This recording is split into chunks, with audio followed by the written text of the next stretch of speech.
की आज के हम वचन पढ़ेंगे बाइबल के यहोशू 1:5 से लेकर 9 तक। ठीक है। तेरे जीवन भर की कोई तेरे समान न ठहरे सकेगा। जैसे मैं मूसा के संग रहा वैसे ही तेरे संग भी रहूंगा, और ना तो मैं तुझे धोखा दूंगा और ना तुझे कभी छोड़ूंगा। इसलिए हायु बांध कर दृढ़ हो जा, क्योंकि जिस देश के दिन की शापित मैंने उन लोगों के पूर्वजों से खाई थी, उसके अधिकार तो इन्हें करेगा। इतना हो कि तू हायु बांध कर और बहुत दृढ़ हो जा। व्यवस्था मेरे दास मूसा ने तुझे दी है, उन सब के अनुसार करने में चौकसी करना, और उसे ना तो तू दाहिनी मुड़ना और ना ही तू बाईं। जहाँ जहाँ तू जाएगा वहाँ वहाँ तेरे काम सफल होंगे।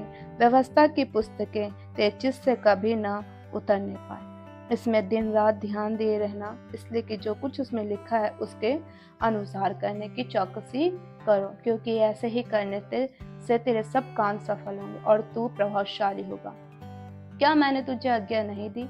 आयु बांध कर दृढ़ हो जा, भय ना खा और तेरे मन कच्चे ना हो, क्योंकि जहाँ जहाँ तू जाएगा वहाँ तेरा परमेश्वर यहोवा तेरे संग रहेगा। आमीन। यहोशू से परमेश्वर कह रहा है, जब मूसा मर गया तो उसके बाद परमेश्वर ने यहोशू के हाथ में सारी चीजें सौंप दी। तो परमेश्वर के 1:5 में लिखा है कि जैसे मूसा के संग था, इससे मैं तेरे संग भी रहूंगा, क्योंकि यहोशू परमेश्वर से कह रहा है कि मैं कर नहीं पाऊंगा, पर परमेश्वर कह रहा है तू आयु बांध कर दृढ़ हो जा और मेरे दास के मूसा की जो व्यवस्था ने दिया था उसके अनुसार करना। परमेश्वर कह रहा है मैं तेरे संग रहूंगा, मेरी व्यवस्था की पुस्तक तेरे चित्त से कभी न उतरने पाए। परमेश्वर यहोशू से कह रहा है कि जो व्यवस्था मेरी है वो तेरे मन से कभी उतरने न पाए। इससे हमें ये सीखने को मिलता है कि परमेश्वर का जो वचन है वो हमारे चित्त से कभी उतरने ना पाए। जैसे परमेश्वर यहोशू से बात कर रहा है इस टाइम पर, वैसे इस वचन के द्वारा हमसे भी बात कर रहा है परमेश्वर।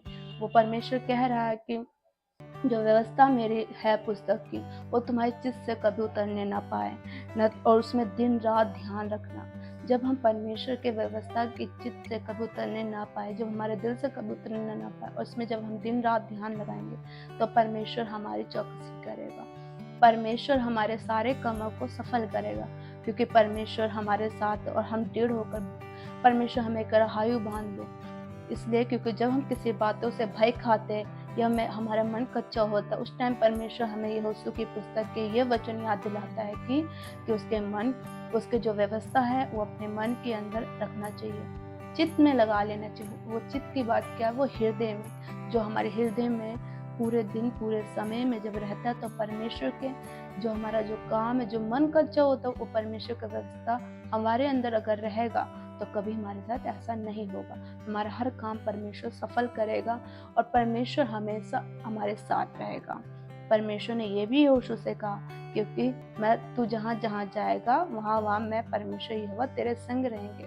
परमेश्वर हमें बताता है कि जब हम वचन पे चलते हैं और प्रेयर में चलते हैं और परमेश्वर के वो व्यवस्था को अपने चित्त में लगा रखते हैं, तो परमेश्वर हमारे संग रहता, हमें कभी नहीं छोड़ता। जब हमारा मन कच्चा होता या हमारा मन व्याकुल होता किसी बात को लेकर, तो परमेश्वर कहता है कि मेरा व्यवस्था तेरे चित्त में लगा रहना चाहिए। आज के टाइम बहुत सारे लोग हैं जो परमेश्वर की जो व्यवस्था है, जो वचन है, वो किसी के मन में नहीं लगा, पर परमेश्वर आज के वचन में ये बता रहा है, और जितने लोग भी ये वीडियो सुन रहे, परमेश्वर ये कह रहा है कि यहोशू की पुस्तक पढ़ो, और परमेश्वर कह रहा है एक एक वचन तेरे चित्त में लगा रहना चाहिए। आयु बांध और मैं तेरे संग हूँ, तेरा मन कच्चा ना हो, क्योंकि यहोवा तेरा परमेश्वर तेरे संग है। जो परमेश्वर ने यहोशू से वादा किया वो हमसे भी वादा करा परमेश्वर ने। इसलिए हमारा मन कभी कच्चा ना होना चाहिए। उसका वचन, उसकी व्यवस्था हमारे चित्त में रहना चाहिए, उसका डर भय हमारे साथ रहना चाहिए। जब हमारे अंदर उसका डर भय होगा तो परमेश्वर का एक एक जो हमारा जो काम है, परमेश्वर एक एक काम को सफल करेगा। जब उसका वचन, जो उसका व्यवस्था हमारे चित्त में रहेगा, तो परमेश्वर हमारे जीवन में एक बड़ा कार्य करेगा। शैतान की कोई भी योजना हमारे जीवन में सफल नहीं हो पाएगी। हालेलुया। जैसे यहोशू से परमेश्वर ने बात किया, आज हम सब से बात किया। आई होप आप सब आशीषित होंगे इस वचन को सुन के, और इस वचन को सुने और लोगों तक शेयर करें, ताकि इस वचन को लोग सुनने पाए और परमेश्वर के व्यवस्था को चित्त में लगाए। आप सभी को जय मसीह।